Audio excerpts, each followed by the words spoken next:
আসসালামু আলাইকুম ভিউয়ার্স, দেশে এবং প্রবাসে যে যেখান থেকেই প্রতিদিন পেঁয়াজ এবং রসুনের কাঁচামালের বাজার জানতে আমাদের সাথে যুক্ত রয়েছেন, আপনাদের সবাইকে জানাচ্ছি আন্তরিক শুভেচ্ছা এবং অভিনন্দন। দর্শক, আজ 10 জুন 2025, তো ঈদের আজকে কিন্তু তৃতীয় দিন।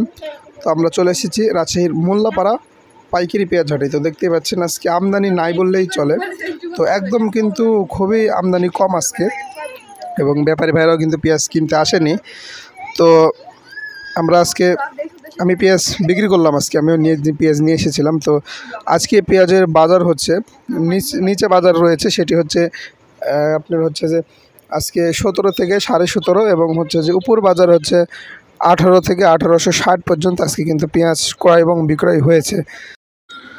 আর রসুনের বাজারটি হচ্ছে আজকে কিন্তু রসুনের কোনো ব্যাপারী আসেনি, এবং রসুন অল্প দু একটি এসেছে, সেগুলো হচ্ছে একদম খুবই ছোট, সেগুলোর প্রাইস এই রসুনের দামগুলো কিন্তু অনেক কম,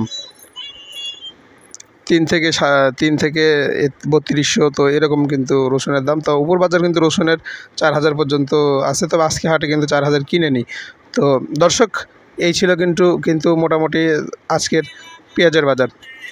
দর্শক, পরবর্তী পেঁয়াজের বাজার জানতে অবশ্যই আমার কৃষি চ্যানেলটি সাবস্ক্রাইব করুন। দেখা হবে পরবর্তী ভিডিওতে। ভালো থাকবেন। আসসালামু আলাইকুম। রাজশাহী আজকের পেঁয়াজের বাজার।